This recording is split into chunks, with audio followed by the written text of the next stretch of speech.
We all know that stroke in the low and the middle income countries bear more than 80% of the global stroke burden.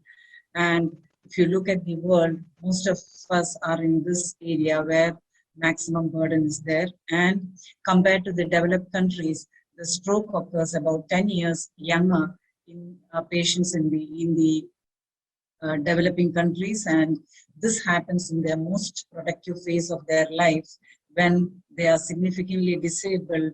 They lose their jobs, and there is significant financial constraints also in them, which leads on to a significant loss of resources for the family. So coming to the stroke burden in India, as Dr. Padma has already mentioned, our incidence is around 135 to 160 per 100,000, and in 1 month mortality ranges from 20 to 40%. And it is all the more increased if the patients, there are more hemorrhagic strokes compared to the ischemic strokes.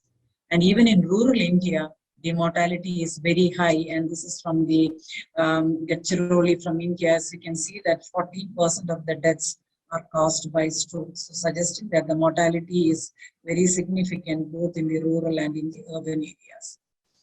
This is just to highlight the importance of one of the most important factor which need to look into is to have the emergency medical service at a national level, which is going to make a big impact for stroke management in India.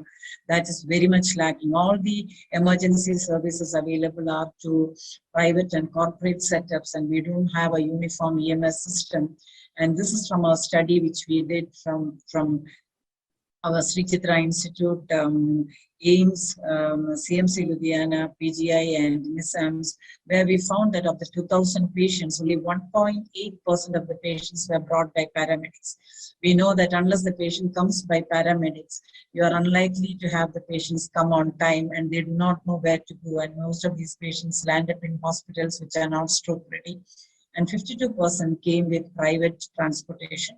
I would also like to highlight the importance of what is the group of patients we get admitted in the comprehensive stroke care centers. The median NIHs of these patients are 10, and 1/3 of these patients were severe strokes. That is, the NIHs was more than 15, suggesting that we tend to admit all the patients, or most of the patients we get admitted are very severe strokes with very significant disabilities.